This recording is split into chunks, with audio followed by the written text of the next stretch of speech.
ह्याची थेट दृश्य आपल्यापर्यंत पोहोचली आहेत। ममतानं संन्यास घेतलेला आहे। ममता कुलकर्णी ही 90च्या दशकातली बॉलिवूड क्वीन म्हणून ओळखली जात होती आणि गेली काही वर्ष ती बॉलिवूड पासून लांब होती। ती कुठे आहे, तिचं काय झालं याबद्दल अनेक सवाल होते, पण काही दिवसांपूर्वीच ती भारतात परतली। पण भारतात परतल्यानंतर ती पुन्हा रुपेरी पडद्यावर दिसेल का याबद्दल सगळ्यांना उत्सुकता होती। पण अचानकपणे तिने किन्नर आखाड्याचे महामंडलेश्वर होण्याचा निर्णय घेतलेला आहे। आता ममता कुलकर्णी ही पट्टाभिषेक आणि पिंडदान करतेय। यानंतर ममता कुलकर्णी ही साध्वी होईल, किन्नर आखाड्याची ती महामंडलेश्वर होणार आहे आणि तिने हा निर्णय तिच्या मर्जीने घेतलेला आहे। याबद्दल तिने स्पष्टपणे सांगितलंय की गेल्या काही दशकांमध्ये आपण अध्यात्माकडे ओढले गेलो आणि त्यामुळे आपण पूर्णपणे आध्यात्मिक काम करण्याचा निर्णय घेतलेला आहे आणि त्यामुळेच रुपेरी पडदा सोडून आपण आध्यात्माकडे वळलेलो आहोत। बघूया ती काय म्हणते। मैंने लक्ष्मी नारायण त्रिपाठी को चुना बिकॉज आज शुक्रवार है और सर्वप्रथम आज महाकाली का दिन है और मुझे कल महामंडलेश्वर बनाने की तैयारी चल रही थी। मुझे पूछा गया तो, लेकिन आज मुझे महाशक्ति ने आदेश दिया कि मुझे ये चुनना है लक्ष्मी नारायण त्रिपाठी जी को, बिकॉज वो साक्षात अर्धनारेश्वर के स्वरूप है।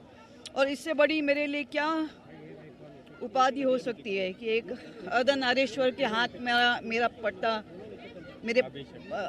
पट्टा अभिषेक हो रहा है।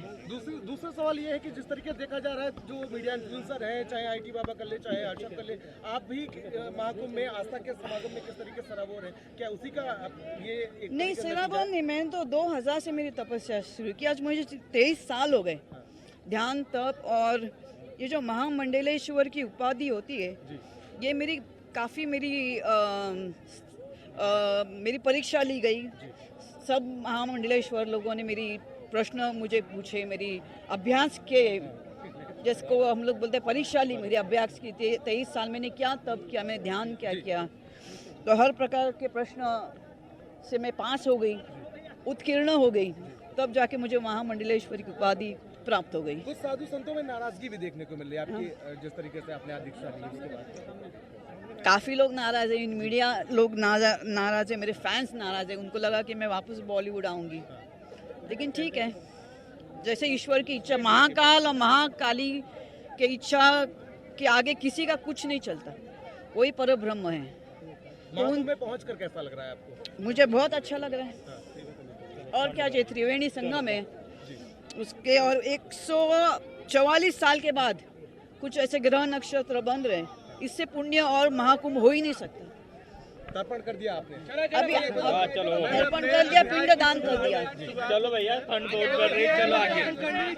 देखा कि आपको पिंडदान करने के बाद तर महामंडलेश्वर बनण्याचा निर्णय माजी अभिनेत्री असलेल्या ममता कुलकर्णीनं घेतला आणि त्यानंतर एक प्रकारे अध्यात्मात पुढच्या काही काळामध्ये काम करण्याच्या या निर्णयाच्या नंतर आपल्या फॅन्समध्ये मोठ्या प्रमाणात नाराजी असल्याचं सुद्धा ममता म्हणते। लक्ष्मी नारायण त्रिपाठी यांच्या सोबत काम करणार आहे ती, किन्नर आखाड्यामध्ये ती सहभागी होती आणि किन्नर आखाड्याची ती महामंडलेश्वर असणार आहे। गेल्या अनेक वर्षांपासून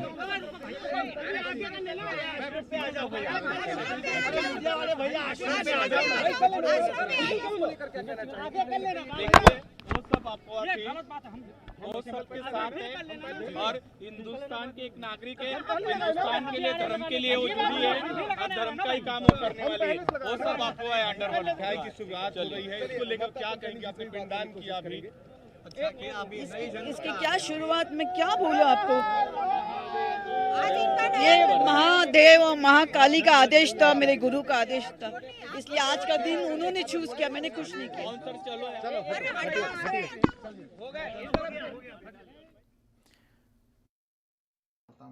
दिसलेली आहे ती सरळ प्रयागराज महाकुंभाच्या संपूर्ण परिसरामध्ये तिने येऊन त्या ठिकाणी जो किन्नर आखाडा आहे त्या किन्नर आखाड्यामध्ये दीक्षा घेतल्याची बातमी आहे. तिने संन्यास देखील ग्रहण केला आहे आणि तिला महामंडलेश्वर पदाने नियुक्त करण्याबाबतच्या सगळ्या बातम्या, व्हिडिओ आणि सिरियल्स पाहण्यात आलेल्या आहेत.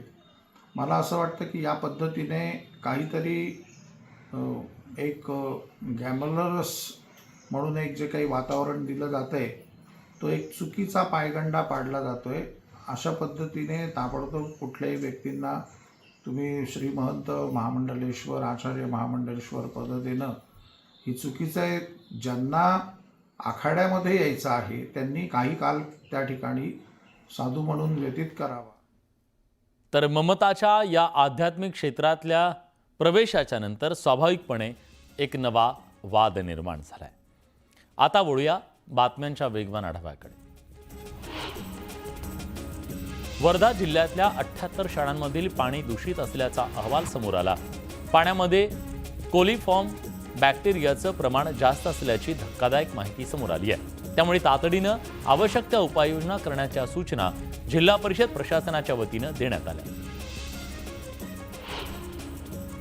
जळगावच्या 40 गावमध्ये नगरपालिकेकडून कर थकवणाऱ्या 2500 थकबाकीदारकांना नोटीस बजावण्यात आली आहे. कर न भरणाऱ्यांची मालमत्ता जप्त करण्याचा इशारा पालिकेकडून देण्यात आलाय. बुलढाणा जिल्ह्यातल्या खामगावसह राज्यात तब्बल 21 नवीन जिल्ह्यांची निर्मिती होणार असल्याच्या काही बातम्या गेल्या काही दिवसापासून सोशल मीडियावर व्हायरल होत आहेत. नवीन 21 जिल्ह्यांच्या निर्मितीवर मंत्रिमंडळ स्तरावर कुठलीही चर्चा झाली नाही असं म्हणत मंत्री आकाश फुंडकर यांनी जिल्हा निर्मितीच्या चर्चांना पूर्णविराम दिला. रायगडच्या श्रीवर्धनमध्ये बांधकाम विभागातील उपअभियंत्याला लाच घेताना अटक करण्यात आली आहे. लाचलुचपत प्रतिबंधक विभागानं 10,000ची लाच घेताना अभियंत्याला अटक केली. समाज कल्याण विभागातील बिल मंजूर करण्यासाठी आरोपीनं लाचेची मागणी केली होती असं कळतंय. चंद्रपूरच्या ट्रान्झिट ट्रीटमेंट सेंटरमधील 4 पैकी 2 बिबट्यांची बर्ड फ्लूची सिरो टेस्ट पॉझिटिव्ह आली आहे. भोपाळच्या National Institute of High Security Animal Diseases या संस्थेनं हा अहवाल जारी केलाय. मावळच्या वडगाव वाघवाडी भागात बिबट्याची दहशत पसरली आहे. पाळीव प्राण्यांवर बिबट्या हल्ले करत असल्यानं परिसरात भीतीचं वातावरण निर्माण झालंय. कुडाळ नगरपंचायत पोटनिवडणुकीत भारतीय जनता पार्टीच्या प्राजक्ता बांदेकर विजयी झाल्या. महाविकास आघाडीच्या नगरसेविका श्रुती वर्दम यांनी मविया उमेदवार सही कळप यांना मतदान न करता भारतीय जनता पार्टीच्या प्राजक्ता बांदेकरांना मतदान केल्यानं भाजपचा इथं विजय झालाय. परभणीतील गंगाखेड शहरापासून 5 ते 6 किलोमीटर अंतरावर असलेल्या नगरपालिकेच्या डम्पिंग ग्राउंडला वारंवार आग लागल्याच्या घटना घडत असल्यानं परिसरात प्रदूषण वाढलंय. याकडे नगरपालिका प्रशासनानं लक्ष देऊन कचऱ्याची व्यवस्थित विल्हेवाट लावावी अशी मागणी नागरिकांनी केली. परभणी गंगाखेड हायवेवर असलेल्या दैठणा गाव आणि परिसरातील मुख्य रस्त्यावरच्या लाईट मागील काही दिवसांपासून